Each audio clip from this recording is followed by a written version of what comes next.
Hey friends, welcome to Classics in Color, your weekly dive into some of the ancient world's wackiest facts.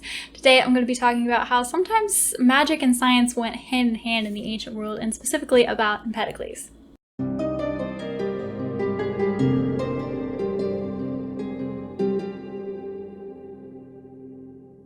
Today, we have very specific categories for science, medicine, philosophy, and then magic is over here.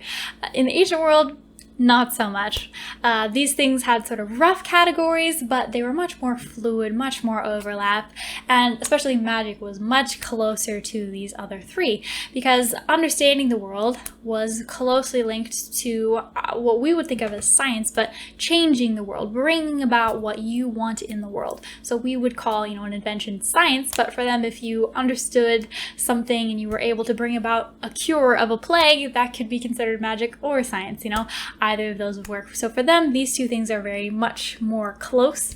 But for us, sometimes we have a hard time when we read ancient texts. We want to compartmentalize them. So we want someone to be either a scientist or a magician. But in the ancient world, a lot of people were both. They were interested in both of these things.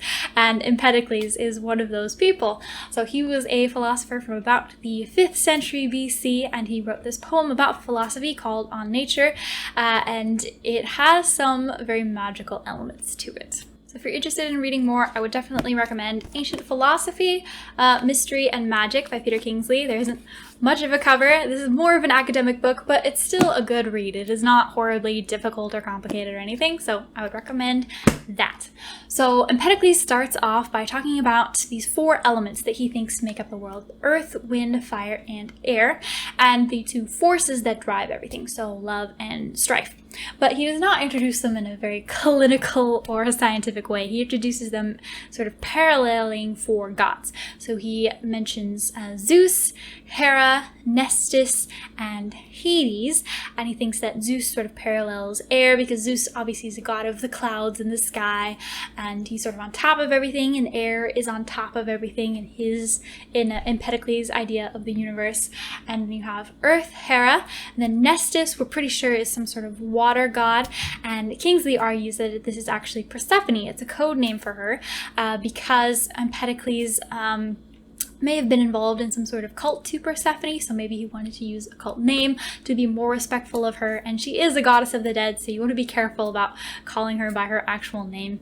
And then Hades goes with fire, and the fact that these are 2 couples, 2 pairs, makes what Carl Jung calls a quaternio, which apparently is a theme in both folklore and later in alchemy. So a lot of what Empedocles thought interestingly turns up later in medieval alchemy and scientific thought as well. So it's interesting to see how that continues. And then he goes on to describe how the world is formed or was formed in the distant past. So he says the air separates out first, it goes to the top, and then fire sort of rises, it hardens, it crystallizes the sky, and as it's flowing across, it tilts the earth, it gives the earth that axis, and it also kind of pools into the little stars, but then also into the sun. It flows into the sun and then sort of sinks down, but it also rises out from it. So it's volcanic in a way. The sun is thought of as an underworld entity, and we get this idea both in Empedocles, but then later in alchemy, of sort of a black sun, an underworld sun, which is quite neat. So not in the On Nature, but in another work called Turba Philosophorum, which is Latin, and it's later, but it is allegedly quoting Empedocles.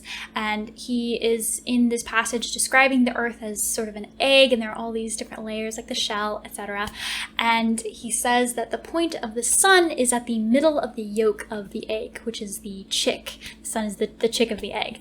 And then in the Empedocles On Nature, he says that there are many fires beneath the surface of the earth. So clearly in his understanding of the cosmos, fire is at the bottom or the center of the earth, which was unusual for his time, and then especially for later, because when the Stoics came along, they were definitely geocentric. Earth at the middle, and then the sun is out here. And so they would sort of either dismiss Empedocles, or they would say, oh no, you just have to read him the correct way, and then you'll see that he totally agreed with us. But it seems pretty clear that he didn't. He thought that the sun was at the center.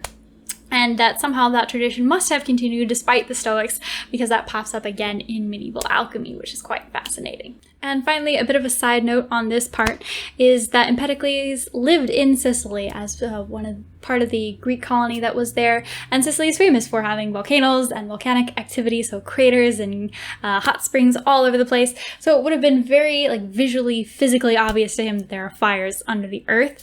And also it's interesting that with all these hot springs, that's a melding of those fires and water, so that Persephone and Hades idea. And there were several famous shrines to underworld gods, such as Persephone or to Hephaestus even. So it's really fascinating how even just the geography that he was living in could have affected his idea of science and of magic so much.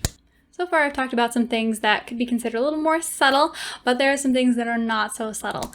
He believed that he was immortal, some sort of god perhaps, and he even says in the On Nature that, "And all the remedies that exist as defense against suffering and old age, these you will learn, because for you alone will I make all things come true. And you'll stop the force of the tireless winds that chase over the earth, and you will fetch back from Hades the life force of a man who has died." So first, it's interesting that he says you alone. He's talking to Pausanias here, and he's not addressing the general scientific public. It seems very much like he is talking to an initiate of a cult, of a mystery, of a magical tradition of some sort.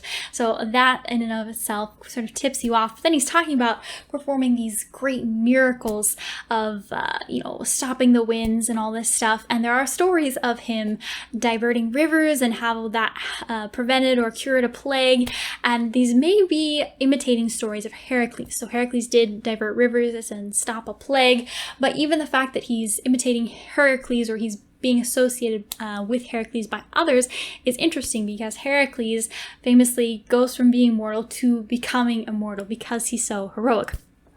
So the way he becomes divine is also interesting, because he is poisoned and then eventually he ends up basically burning alive. And that burning is key. So there's a story of Demeter when she was searching for lost Persephone, that she stopped for a while in Eleusis and she babysat this baby named Demophon, who was the prince of Eleusis. And every night she would take him and actually put him in the fire of the house. And one night the mom saw and freaked out and grabbed her baby, but Demeter got mad at her, actually, at this mom. She started yelling and saying, "How dare you? I'm a goddess. How did you not recognize me?" And I was making him divine. I was burning away all the mortal in that fire so that he would have been immortal. He could have lived forever. He could have not grown old, and you just took all this away from him. But I guess eventually she forgave them, because she eventually establishes her cult at Eleusis, and we don't know everything about this cult, but it does seem like initiates were promised perhaps a better afterlife, or maybe even some sort of resurrection or becoming divine. So it's all of these associations are very interesting, and he even says, you could bring back the life force of a man who has died, which is very unusual for most Greek religion and myth. In fact, it's so unusual that Kingsley says that maybe he studied with or interacted with some people from further east, because in Zoroastrian magic, or Zoroastrian mages, death magic was more of a thing there. So maybe we should call Empedocles a magus, a mage, or even a shaman, because clearly he's associating with death magic in a way that Greeks didn't as much. And there's a really interesting story about how Empedocles supposedly maybe-ish died. So he throws himself into a crater on Mount Etna that's full of lava, and all that survives is a single bronze sandal. Somehow this floats out of the crater, and people much later would take this as a way, they would interpret this in a negative way. So they didn't like Empedocles, and they would say, oh, well, he was trying to kill himself in such a way that his body would be left, so then everybody had to think he was a god. But since the sandal was left, everybody knew what happened, so he was sort of a failed magician.